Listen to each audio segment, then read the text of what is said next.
இன்னைக்கு என்னாச்சுன்னா, காலையில தூங்கி எழுந்து வெளிய வந்து பார்த்தா, எல்லோரும் தண்ணி புடிச்சிட்டு இருந்தாங்க.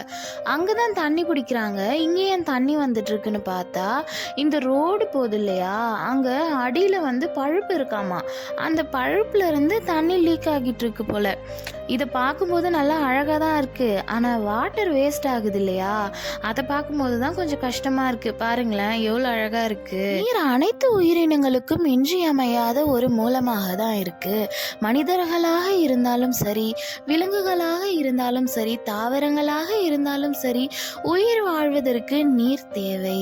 அது மட்டும் இல்ல, மனிதர்கள் குடிநீராக, விவசாயத்திற்கு, தொழில் மற்றும் பிற பயன்பாடுகளுக்கும் நீர் இன்றியமையாத ஒன்றா இருக்கு. அதுக்கப்புறம் ஸ்கூலுக்கு கிளம்பி போயிட்டாங்க. இன்னைக்கு ஸ்நாக்ஸுக்கு முட்டை மிட்டாய் தான் எடுத்துட்டு போயிருந்தேன். சாப்பிட்டு முடிச்சாச்சு. ஆனா இப்போ வீடியோ எடிட் பண்ணும்போது அவ்வளோ டெம்ட் ஆகுது மக்களே. உங்களில் எத்தனை பேருக்கு முட்டை மிட்டாய் பிடிக்கும்னு கமெண்ட்ல சொல்லுங்க மக்களே. அப்புறம் வேலைக்கு போயிட்டு ரிட்டன் வந்து பார்த்த உடனே கிளைமேட் அவ்வளோ சூப்பராக இருந்தது. காற்று வாங்கலான்னு மாடிக்கு வந்து இயற்கையை பார்க்கும்போது இருக்கிற ட்ரஸ்ட் எல்லாமே அப்படியே குறைஞ்சி போச்சு மக்களே. இயற்கை அப்படின்னா ஒன்றும் இல்லை, இயல்பாக இருக்கும் தோற்றப்பாடு அப்படின்றது தான் பொருள். இப்போ தோன்றி மறையும் பொருட்கள், அவற்றின் இயக்கம், அவை இயங்கும் இடம், இயங்கும் காலம், இது எல்லாத்தையும் வந்து இணைத்து தான் இயற்கை அப்படின்னு சொல்கிறோம். அன்னைக்கு கொய்யா மரத்தில் காய் மட்டும்தான் வைக்கிதுன்னு சொன்னேன் இல்லையா?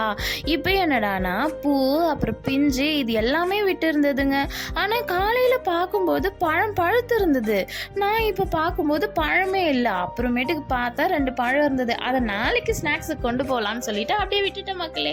உங்களில் எத்தனை பேருக்கு கொய்யா பழம் பிடிக்கும்னு சொல்லிட்டு கமெண்ட்ல சொல்லுங்க மக்களே. மாடியிலிருந்து கீழே வந்து என் செடியை பார்த்தா மாலை நேரத்துக்கு அந்த பூ பூத்திருந்ததை பார்க்கும்போது அவ்வளோ அழகாக இருந்தது. பிங்க் கலருக்கும் அதுக்குமே அவ்வளோ அட்ராக்ஷனாக இருந்தது மக்களே. நாளைக்கு இன்னொரு வீடியோவில் பார்க்கலாம். டாடா பாய்.